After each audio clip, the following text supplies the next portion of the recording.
Hello guys, പത്രമാൻ്റെ പുതിയ episode റിവ്യൂയിലേക്ക് സ്വാഗതം. അങ്ങനെ ജയൻ ഡോക്ടറോട് ദേവയാനിയുടെ വിവരങ്ങളെ പറ്റിയൊക്കെ അന്വേഷിക്കുകയാണ് കേട്ടോ. അപ്പോൾ ഡോക്ടർ പറയുന്നുണ്ട് കുഴപ്പമൊന്നുമില്ല, ഭേദപ്പെട്ട് വരുന്നുണ്ട്. പക്ഷേ ഇപ്പോഴും പൂർണ്ണമായിട്ട് ആരോഗ്യസ്ഥിതി വീണ്ടെടുത്തു എന്ന് പറയാൻ പറ്റില്ല. കുടലിലൊക്കെ നല്ലപോലെ വിഷത്തിൻ്റെ അംശങ്ങൾ ബാധിച്ചതുകൊണ്ട് ആകെക്കൂടെ പ്രശ്നങ്ങളാണ്. എന്നാലും കുഴപ്പമില്ല, ബ്ലഡൊക്കെ മാറ്റിയതുകൊണ്ട് നല്ല ഭേദമുണ്ട് എന്നൊക്കെ പറഞ്ഞിട്ട് ഡോക്ടർ പറയാണ്, നയനെ ഒരിക്കലും നിങ്ങളുടെ ഭാര്യയ്ക്ക് ഉൾക്കൊള്ളാൻ കഴിഞ്ഞിട്ടില്ല. അങ്ങനെ ഇരിക്കുന്ന സമയത്ത് ഇത്ര ആരോഗ്യ പ്രശ്നങ്ങളും ഉള്ളപ്പം പുള്ളിക്കാരിക്ക് മാനസികമായിട്ടും എന്തെങ്കിലുമൊക്കെ ബുദ്ധിമുട്ടുകൾ കൂടുതലായിരിക്കും. അതുകൊണ്ട് എന്തായാലും ഒരു സൈക്കാട്രിസ്റ്റിനോട് നാളെ ദേവയാനിനെ ഒന്ന് കാണാൻ ഞാൻ പറഞ്ഞിട്ടുണ്ട്. കൺസൾട്ടേഷൻ കഴിയുമ്പോഴത്തേക്കും ബാക്കി വിവരങ്ങൾ ഞാൻ പറയാം. ഇപ്പോഴത്തെ ഒരു മാനസികാവസ്ഥയ്ക്ക് ശാരീരികമായിട്ടുള്ള അവസ്ഥയെക്കാളും ഒരുപാട് വെല്ലുവിളികളുണ്ടായിരിക്കും. അതുകൊണ്ട് തൽക്കാലം എന്തായാലും ഒരു സൈക്കാട്രിസ്റ്റിനെ കാണിക്കുന്നത് നല്ലതാണ് എന്നൊക്കെ പറയും കേട്ടോ. ഇതൊക്കെ കേൾക്കുമ്പം ജയൻ സമ്മതിക്കുവാണ്. അത് കഴിയുമ്പോൾ ജയൻ നേരെ ചെന്ന് ദേവയാനീനെ കാണുവാണ് കേട്ടോ ICUവിൽ.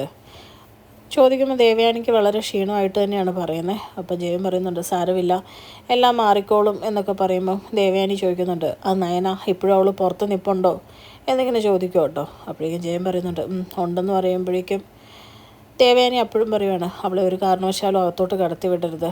എനിക്കറിയാം അവൾ മനഃപൂർവ്വം എനിക്ക് പാലിൽ വിഷം ചേർത്ത് തന്ന എന്നൊക്കെ പറഞ്ഞ് നയനേനെ കുറ്റപ്പെടുത്തി സംസാരിക്കും കേട്ടോ.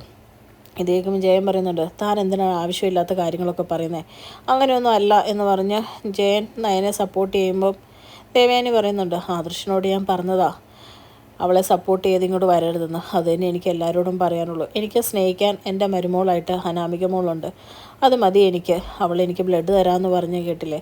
അങ്ങനെയാണ് സ്നേഹമുള്ള ആൾക്കാർ. നമുക്ക് വേണ്ട സാഹചര്യത്തിൽ നമ്മുടെ ആവശ്യം കണ്ടറിഞ്ഞ് നമുക്ക് ചങ്ക് പറിച്ചു തരാനുള്ള മനസ്സവർക്ക് കാണും എന്നിങ്ങനെ പറയുക. ഇത് കേൾക്കുമ്പോൾ ജയൻ പൊച്ചിച്ചിട്ട് പറയുകയാണ്, അങ്ങനെയാണെങ്കിൽ നീ നന്ദി പറയേണ്ടത് നയനമോളോടാ എന്നിങ്ങനെ പറയും കേട്ടോ. അപ്പോഴത്തേക്കും പെട്ടെന്ന് ദേവയാനിയൊക്കെയാണ്, അതെന്താ അങ്ങനെ പറഞ്ഞത്, നയനയാണോ എനിക്ക് ബ്ലഡ് തന്നേന്നുള്ള രീതിയിൽ ചോദിക്കുവാണ്.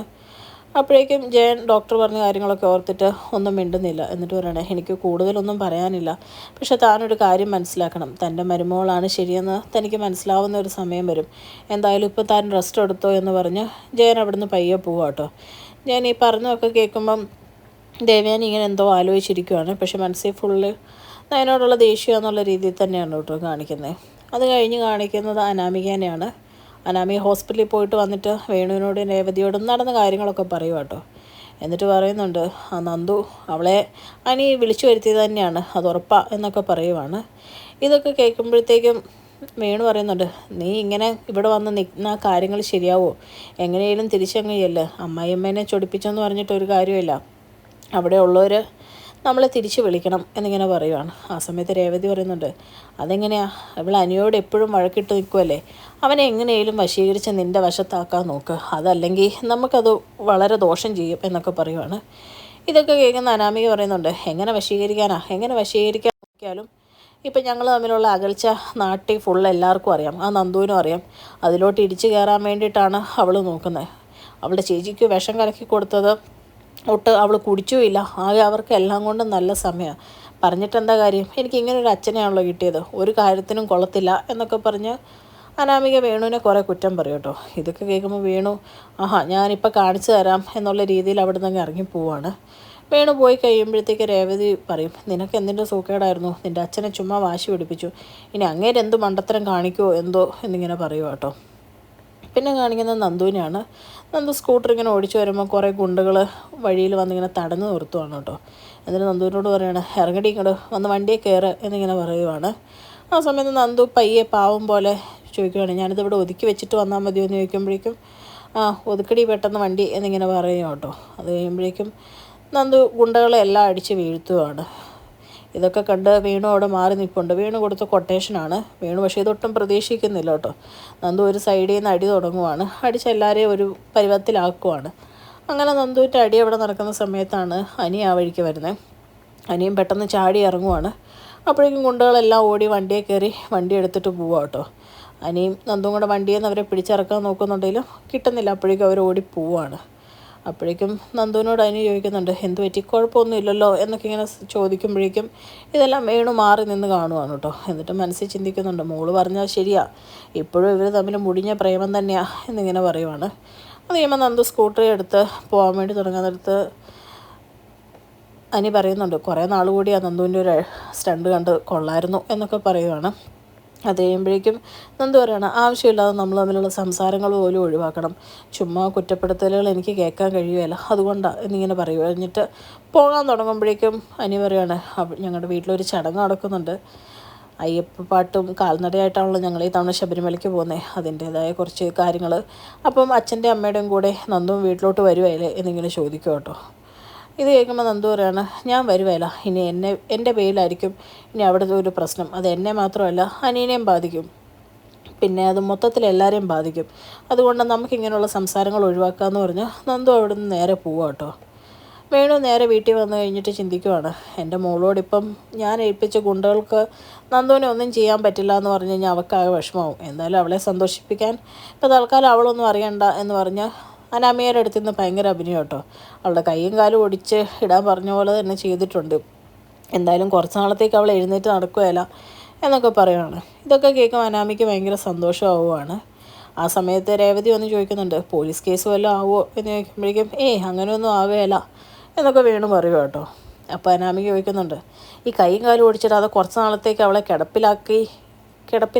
കിടത്തിയിടാൻ എന്തെങ്കിലും മാർഗമുണ്ടോ എന്നിങ്ങനെ ചോദിക്കുവാണ്.